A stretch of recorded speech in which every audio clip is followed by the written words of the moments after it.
In 1869, on the northern edge of Japan, a French army officer knelt in the snow beside men who were about to die. His name was Jules Brunet. He was not Japanese. He had no stake in this war. He had come to Japan as a military advisor sent by France to teach a modernizing empire how to fight like Europeans. He was supposed to be on the side of the future. Instead, he switched sides. His own government ordered him home. He refused. He resigned his commission, abandoned the obligations of his country, and joined the men he was supposed to be replacing to fight for a cause that everyone, including him, already knew was lost. The men beside him were samurai, the last of them, and within days, most would be dead.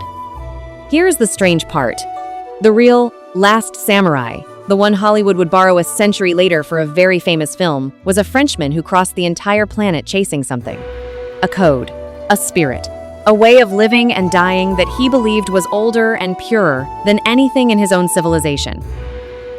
He was chasing a ghost, because almost everything Brunet believed about the samurai, almost everything you believe about them, was younger than he thought. Some of it was younger than him. Some of it hadn't even been written down yet on the day he knelt in that snow. The samurai are the most famous warriors in history, and here is the thing nobody tells you about them. They spent their most famous centuries with no one left to fight. For more than 200 years, the greatest warrior class the world has ever romanticized went to war almost never. And what they did instead, in all that silence, in all that peace, is the reason we still can't stop telling their story. This is what happens to men who are built to kill, and then forbidden from doing it. For most of their early history, the samurai were exactly what you'd expect: soldiers. For 400 years, Japan tore itself apart, clan against clan, province against province, an age the Japanese still call Sengoku, the era of warring states. This was the world that made the samurai real: armored cavalry, mass battles, betrayal, conquest. Men who lived and died by the blade because the blade was the only thing keeping their lord and themselves alive. And then, in the year 1600, it stopped. One man, Tokugawa-era, won the last great battle at a place called Sekigahara and locked the entire country under a single rule. He and his descendants then did something deliberate and almost unheard of. They engineered peace, and they enforced it for generations. They froze the social order in place. They sealed the country off from most of the outside world. What followed was one of the longest periods of peace any major society has ever known. Over 250 years, no civil wars, no invasions, no foreign campaigns, which left a very specific problem. Japan now had an entire social class, hundreds of thousands of men bred for war, ranked above everyone else because they fought, in a country where there was no longer anything to fight. A warrior is defined by the thing he does. So what is a warrior who never does it? The answer, for most of them, was paperwork.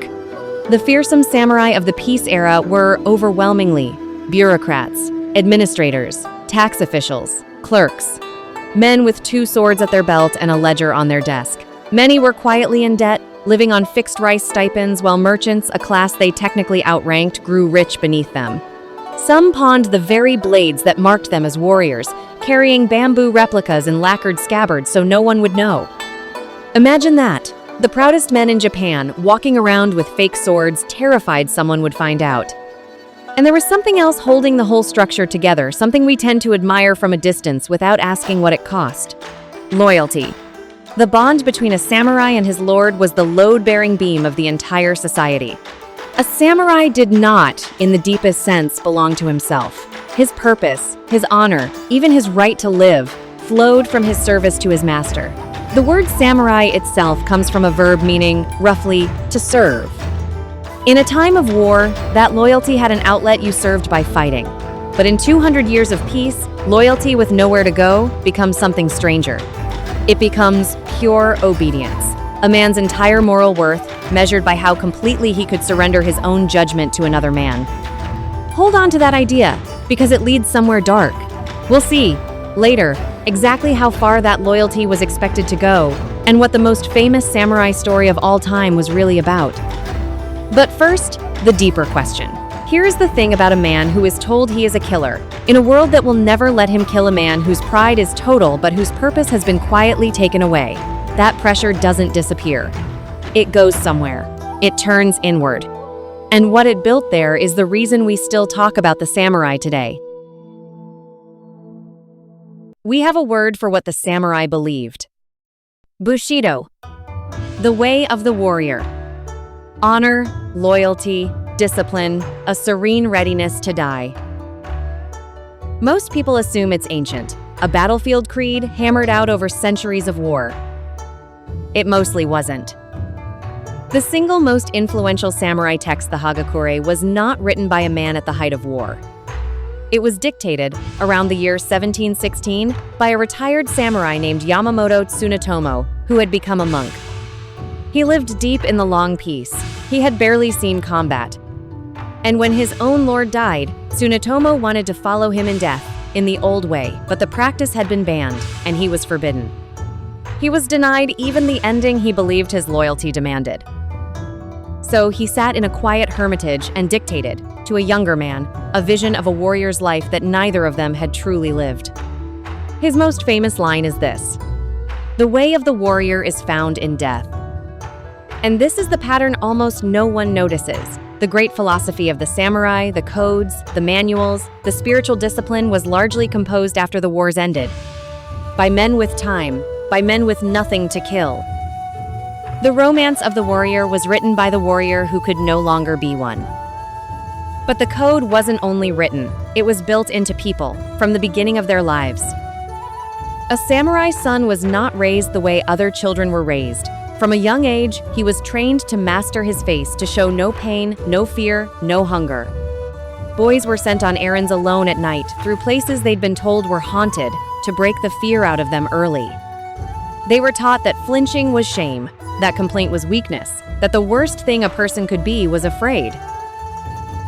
The goal was to manufacture a specific kind of human being. One in whom the instinct for self-preservation, the most basic instinct any animal has, had been quietly overwritten by something else. By honor, by duty, by the code. When we look at the serene, fearless samurai and call it noble, we're admiring the result. We rarely ask about the process, about what it takes to raise a child so that he no longer fears his own death. That serenity wasn't born, it was made. And it was made early. Consider their greatest swordsman, Miyamoto Musashi. He is said to have won more than 60 duels, killed men from the age of 13. Undefeated. The closest thing to a perfect killer Japan ever produced. And how did he spend his final years? Not fighting, in a cave. Writing a book about strategy and stillness and painting quiet, delicate pictures of birds and branches. The deadliest man of his age looked back on a life of violence and reached, at the very end, for emptiness. That isn't a contradiction, that's the whole story. The samurai, denied their war or having outlived it, turned the energy of violence into something else. Into philosophy, into art, into a search for meaning that the killing itself had never given them. To understand what they built, you have to understand their strangest love. The samurai were obsessed with the cherry blossom. Not because it's beautiful, plenty of flowers are beautiful, but because it dies fast. It blooms in overwhelming perfection, and then, within days, it's gone. The Japanese have a phrase for the ache this produces. Mano no aware. A tender sadness at the impermanence of things. The feeling that beauty matters because it doesn't last. A warrior was supposed to be like that blossom. To bloom completely, and to fall, without clinging, at the right moment, without fear. This is where their most famous ritual comes from, the act of taking one's own life rather than face dishonor. We won't dwell on it, but understand what it meant to them. It was the final proof of a self that existed entirely for honor, a self so committed to the code that it would choose its own ending to keep that code intact. And now we can return to that line from the Hagakure. The way of the warrior is found in death. It was never really an instruction to die. It was an instruction on how to live. The idea was this: if you accept, fully, every morning, that you are already dead, then fear loses its grip on you. You stop clinging. You act cleanly. You live each ordinary day with the total presence of a man who has nothing left to protect. It's a strange echo. 1800 years earlier, on the other side of the world, the Stoics of Rome reached almost the same conclusion. Memento mori, remember that you will die, and you will finally be free to live.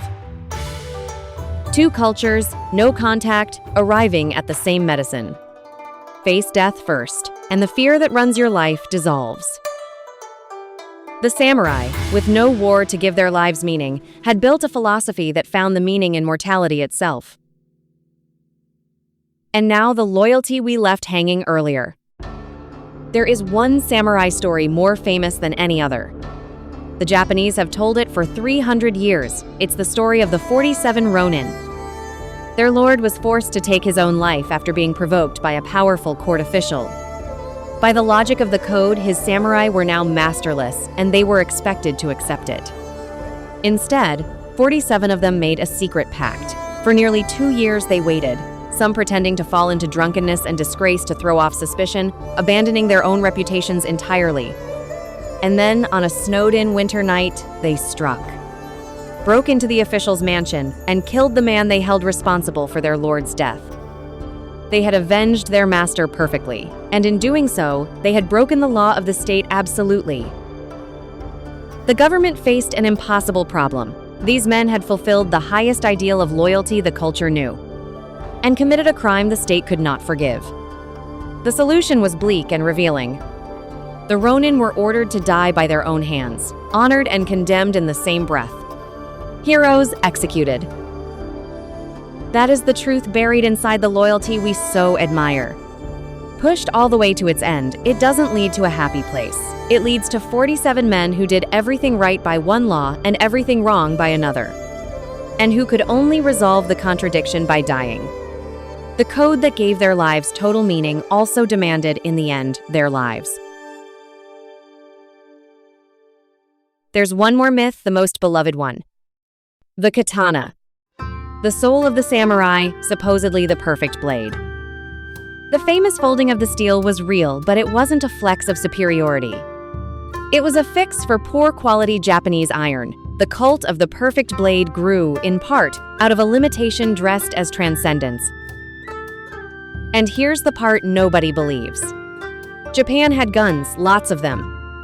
In the 1500s, it became one of the world's great gun producers, then deliberately let them fade across the long piece and return to the sword. One of the only times in history a society moved away from a more powerful weapon, purely for what the older one meant. Which is the whole point. The katana became sacred not when the samurai needed it most, but when they needed it least. It isn't the relic of their wars, it's the relic of their peace. Let's go back to the Frenchman in the snow. Jules Brunet came to Japan to fight beside the samurai because he believed he was joining something ancient. A brotherhood of the sword, an unbroken warrior spirit older and truer than anything in his own world. He had seen these men, or men like them, and he had decided their way was worth abandoning his country for. The rebellion he joined lost. It was never going to win. The new Japanese government was modernizing at breakneck speed, and it crushed the last holdouts with exactly the things Brunet himself had been sent to teach. Conscript soldiers, modern artillery, mass-produced rifles. The samurai were defeated by the future. And then the future erased them. Within a few short years, the entire samurai class was formally abolished. Their hereditary stipends were taken away. They were ordered to cut off the top knots that marked their status. And most symbolic of all, they were forbidden to carry their swords in public. The blade that had become the soul of the warrior was now simply illegal. After 700 years, the samurai didn't fall in a final glorious battle. They were legislated out of existence, pensioned off, asked, politely, to become ordinary citizens of a modern state. And then something remarkable happened. As the real samurai vanished, the idea of them grew larger than they had ever been while alive. In the year 1900, a Japanese scholar named Nitobe Inazō, writing in English for a Western audience, decades after the samurai were gone, published a book called Bushido, The Soul of Japan. It was elegant and moving and deeply romantic. It presented the warrior code as the timeless ethical heart of an entire nation. It was also, in large part, a reconstruction. Nitobe was assembling a coherent, noble philosophy out of fragments, ideals, and his own imagination for readers who had never met a samurai and never would. And the West fell in love with it. That book is a huge part of the reason the world believes in the way of the warrior at all. The supposedly ancient code went global as a modern bestseller. So here is the truth finally in full. The samurai we picture serene, deadly, bound by an unbreakable ancient code, choosing death over dishonor without a flicker of fear is both real and unreal. The men existed, the swords were real, the discipline was real. But the legend was assembled in the quiet centuries when they had nothing left to kill, deepened by men who never went to war, and finished after the samurai were already gone. By a writer building a beautiful story out of a vanished world for an audience an ocean away. Jules Brunet crossed the entire planet to join that story. He never knew the story was still being written. The samurai feared being forgotten more than they feared death. Yet history granted them the opposite fate. The wars that had given them purpose came to an end. Their class was abolished. Their swords were taken away. And it was then, with nothing left to kill and nothing left to defend, that they became immortal.